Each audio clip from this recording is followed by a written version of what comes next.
예, 고양 시외버스터미널 화재에 이어서 장성 요양병원, 거기에 도곡역 화재까지 요즘 눈만 뜨면 대형 화재 사건이 발생합니다.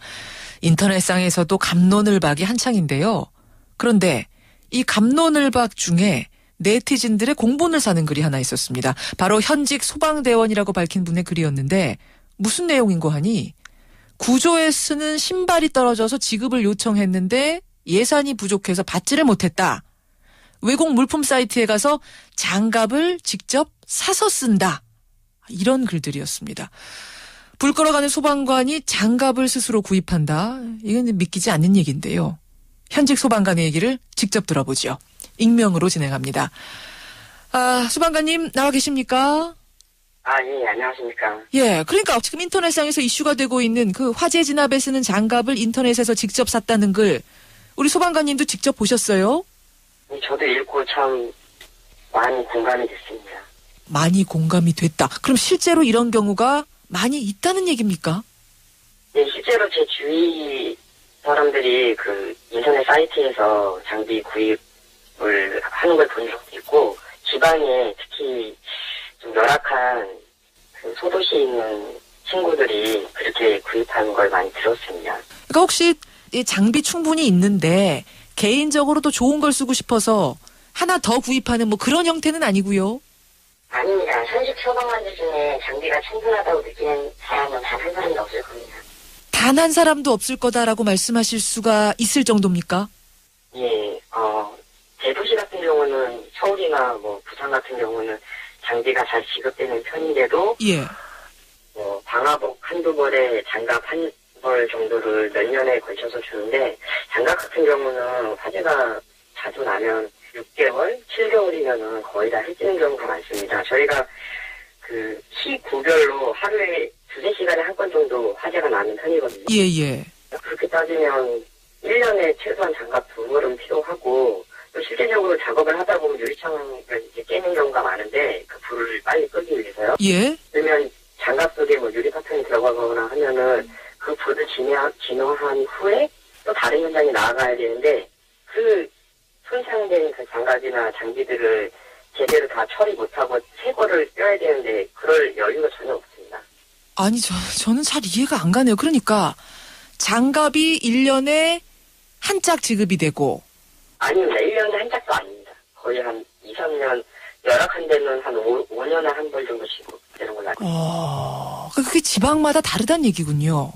네, 지금 소방은 지자체에 속해 있기 때문에 예. 각 지자체 예산에 크게 좌우가 됩니다. 그런데 아시겠지만 요즘 지자체들이 많이 힘들지 않습니까? 그렇죠. 그러다 보니 크게 표가 안 나는 그런 안전이나 재난 쪽에는 거의 돈을 쓰지 않습니다. 그렇군요. 참 듣고도 믿기지가 않는데, 제가 이제 장비를 전체적으로는 다 모르겠습니다만 그냥 생각나는 대로는 방화복이 있을 거고, 신발, 두건, 헬멧, 무전기 이런 것들이 있을 텐데. 크게 장비 두 가지로 나눌 수 있는데요. 내 몸을 불로부터 막아주는 방화 장비가 있고, 그다음에 숨을 쉴 수 있게 만드는 공기호흡 장비가 있습니다. 예. 근데 몇 년 전에 그 구조자들한테 자기 호흡기를 주고 현장에서 순직하신 분이 있었습니다. 저도 그 뉴스 기억이 나네요. 그때는 공기호흡기가 너무 부족했는데 다행히 그 사건이 언론에 많이 노출이 되면서, 예. 공기호흡기는 그나마 이제 1인당 하나씩 거의 지급이 됩니다. 모자라도 이 2명에서 하나를 교대에서 쓸 수 있을 정도 되거든요. 아니 2명이서 하나 쓰는 것도 이게 공기호흡기면은 생명선이나 마찬가지인데 그것도 언뜻 이해가 안 되는데. 어차피 화재를 현장에 들어가서 한 20-30분 활동을 하면 지쳐가지고 더 이상 하기 힘듭니다. 그러면 이제 잠깐 쉬는 동안에 다른 사람이 들어갈 수 있으니까 그 정도는 충분히 이해할 수 있습니다. 그런데 네. 방화 장비 같은 경우는 1인당 하나씩 지급이 안 되면 실제적으로 제 자신한테 생명 위협이 되니까 그런 부분이 좀 심각한 거죠. 예. 또 재밌는 게, 예. 어떻게 보면 좀 창피한 일이지만 서로 장비가 부족하다 보니까 예. 가끔 남의 것을 가져가는 분들도 있으십니다. 몰래 이건 참 웃으면서도 씁쓸한 웃음인데 말 안 하고 슬쩍 가져가는 경우도 있어요. 급하니까. 그러니까 빌려가는 식으로 까먹고 안 주시는 분들도 있으니까요. 그렇군요. 참 이게 무슨 일입니까? 우리 소방관들의 생명은 곧 국민의 생명이기도 한데 우리 요즘 안전 우리가 외치고 있는데 이게 무슨 일인가요? 그래, 방화 장비는 그렇고 소방차나 뭐 소방 사다리 이런 건 괜찮습니까? 소방 차량 같은 경우 전국 평균이 5대 중에 한 대가 이미 폐차시켜야 되는 차를 계속 쓰고 있거든요. 폐차시켜야 되는 차라는 거는 정해져 있나요? 각 장비별로 다르긴 하지만 예. 10년짜리도 있고 15년짜리도 있습니다. 근데 이미 그걸 넘기는 차량을 계속 쓰고 있고 또 지방 같은 경우는 차량이 되게 작은 경우가 많습니다. 예. 예, 그러다 보니까 물이 생각보다 그렇게 많이 실리지가 못합니다. 그래서 심하면 한 2분, 3분이면은 물을 다 쓸 수밖에 없습니다. 세상에 그런 일도 있군요. 말씀을 쭉 들어보니까 상황이 생각보다 더 심각한데 이거를 담당 소방서나 방재청이나 뭐 이런 곳에 건의 안 해보셨어요? 건의한다는 것 자체가 굉장한 용기가 필요합니다. 일례로 저희가 일을 하면 수당을 받지 않습니까? 수당 받으시죠? 예, 근데 그 수당을 몇 년째 못 받았었습니다. 그래가지고 일본 소방관들이 소송을 해갖고 수당을 달라고 했는데 돈이 없어서 못 주고 있는데 소송을 제기했던 사람들이 다 인사조치되고 지금 굉장히 힘들어하고 있습니다. 그런 분위기상에서 누가 장비 더 달라고 요구를 하고 건의를 해서 자기 스스로 무덤을 타겠습니다. 아니 소방 공무원이잖아요. 공무원이라고 하면은 가장 우리나라에서 그래도 안정적으로 월급 받는 사람들이라고 우리는 생각하는데 그런 거 아닌가요? 일단은 저희가 지자체 소속 공무원이고 또 가장 힘이 없는 조직입니다. 저희는 권력 집단이 아니거든요. 예.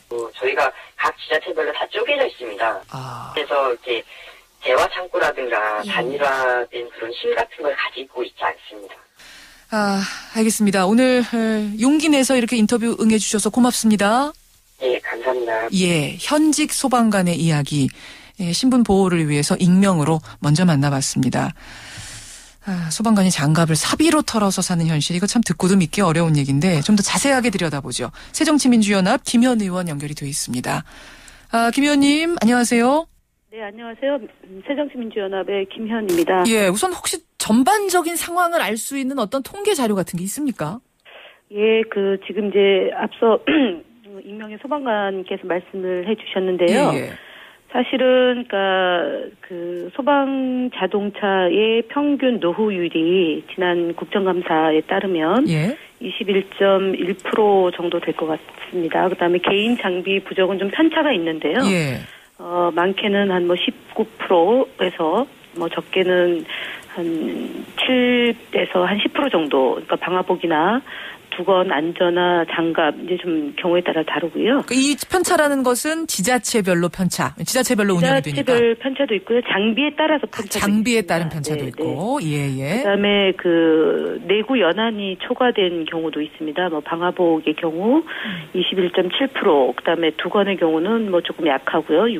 6% 정도 되고 안전화의 경우도 20.8%, 헬멧이 24.2% 정도 됩니다. 그러니까 이런 장비나 이런 것들이 좀 노후화 비율이 평균 앞서 말씀드렸던 것처럼 대략 한 20% 정도 되는 걸로 보시면 될 것 같아요. 저는 이게 그냥 일부 소방관들이 그냥 개인적인 불만을 토로하는 거였으면 좋겠다라고 생각을 했는데 전체적인 통계를 듣고 보니까 그 수준이 아니라는 얘기예요. 네네. 근데 저희가 어제 소방방재청에 이 부분에 관해서 이제 문의를 했습니다. 취재를 했습니다. 그랬더니 그쪽에서는 일부의 과장된 얘기를 확대시키는 거다. 지방재정 차이에 따라서 장비 지급 시기가 늦어질 수는 있지만 소방장갑이 지급 안 되는 일은 거의 없고 지방소방서에서 어떤 장비 문제로 컴플레인이 들어온 적이 없다. 이런 얘기를 하더라고요. 이건 어떻게 봐야 될까요? 글쎄, 그러니까 방재청에서는 그렇게 얘기할 수 있을지 모르겠지만요. 저희가 이제 국정감사 기간에 소방방재청에 대한 국감 때마다 매년 지적됐던 상황입니다. 매년이요? 네. 새삼스러운 얘기가 아니란 얘기군요, 그러니까. 그러니까 이제 사실은 이게 소방 장비 구입 재원이 지방비에 의존하기 때문에 지역별 편차가 있는 것은 맞습니다. 그래서 예를 들어 안전장갑은 어느 지역은 태부적인 경우가 있고요. 어느 지역은 비교적 잘 되고 있는 경우도 있고, 그다음에 안전화의 경우도 지역에 따라서 노후화되거나 이런 게 있는 것으로 저희가 이제 파악을 하고 있습니다. 근본적인 문제는 아마 소방방재청의 기능과 역할을 지금 현재의 수준에서 좀 더 높여야 될 거라고 보고요. 어떤 식으로 가능할까요? 지방 그러니까 그 소방방재청 소속되어 있는 이 그 직원들의 경우 아까 지방자치단체에 소속이 되어 있기 때문에 그러니까 중앙에 그러니까 물론 뭐 다 중앙으로 할 수는 없겠지만 그러니까 소방방재청의 기능 자체를 좀 승격시켜서 이런 그 사실은 목숨을 담보로 이제 많은 고생을 하시는 분들이잖아요. 그렇죠. 하시고 이제 이래서 처우 개선이나 아니면은 이 소방방재청의 기능 자체를 조금 더 강화시켜서 이 역할을 좀 이렇게 해야 되는데 지금 이제 박근혜 정부에서 얼마 이제 세월호 사건이 터지고 나서 이제 국가 안전처를 만든다고 되어 있지 않습니까? 그러니까 이것이 방법일 건지에 대한 이게 최상이냐라는 것에 대한 이제 논란이 있을 것 같습니다. 저는 개인적으로 이제 뭐 안전처를 만든다고 해서 안전 문제가 해결된다라고 보지도 않고요. 실제로 이런 소방방재청이라는 기구가 그 조금 더 많은 처우 개선을 할 수 있도록 보장해주고 그다음에 이제 권한을 강화시켜주고 이런 차원으로 좀 개편이 되면서 말씀드렸던 이런 지방에서 자치단체 단위마다 편차가 있는 부분들을 중앙 단위 메워줘야 된다 이 말씀이시죠? 그런 걸로 가야 되지 않을까? 근데 김 의원님 지금 이 얘기가 말씀하신 것처럼 뭐 새삼스럽게 나온 얘기가 아니고 처우 개선 안 좋다는 얘기는 우리 이미 알고 있었고 물론 장갑 정도까지는 몰랐습니다만 그러면 국회에서 이거를 좀 일찌감치 이게 박근혜 정부 들어서만 생긴 일이 아니라는 건데 일찌감치 이 문제를 좀 나서서 해결해 주실 수는 없었을까요? 결국은 이제 집권하는 세력이 어느 정도의 그 이런 소위 말하는 안전의 문제에 직접적으로 연관되어 있는 조직을 확대 개편시켜주느냐의 문제인데 앞서 안전행정부가 탄생되는 배경이 있지 않습니까? 행정안전부에서. 그러니까 그게 이 정부만의 일이 아니라 그 전 정부부터 마찬가지죠. 계속 오래 지속이 되었다는 얘기잖아요. 그래서 이제 계속 개편되고 확대되고 발전되어 오는 과정인데 실제로 안전의 문제는 이제 이전 시대보다는 훨씬 더 이게 광의의 개념으로 되고 있고 그다음에 현대화 산업화되면서 재난재해가 굉장히 형태가 다양화되어 가고 있는 거잖아요. 그래서 뭐 그 화학 물질에 의한 대규모 폭발이라든가 아니면은 이제 그 뭐 고층 건물화 되면서 생기는 문제가 있고요. 훨씬 전문적이고 다양해지고 뭐 소방방재청이 탄생될 때의 당시의 상황하고 점점점 이제 국가가 발전했을 때의 대응 체계가 달라져야 되는데 이런 부분에 대해서 사실은 그러니까 이 집권 세력 안에서는 좀 이렇게 일의 그 뭐라고 해야 되나 제공해주는 방식이 여전히 미흡한 거는 사실입니다. 물론 지적하셨던 것처럼 왜 그 부분에 더 신경을 안 썼냐라는 지적은 받을 수 있지만 그러니까 안전행정부로 가면서 소방방재청을 승격시켜주고 강화시켜줘야 되는데 안전행정부 안에서의 안전기능을 담당하는 부처를 늘리는 식으로 탁상공론식의 행정이 이번에 일어나서 문제점으로 다시 제기된 거라고 보시면 될 것 같습니다. 미흡한 현실 우리가 어떤지 알았으니까요. 이제부터 대안을 개선책을 확실하게 찾아야겠습니다. 오늘 말씀 고맙습니다. 네, 수고하십시오. 김현 의원까지 만났습니다.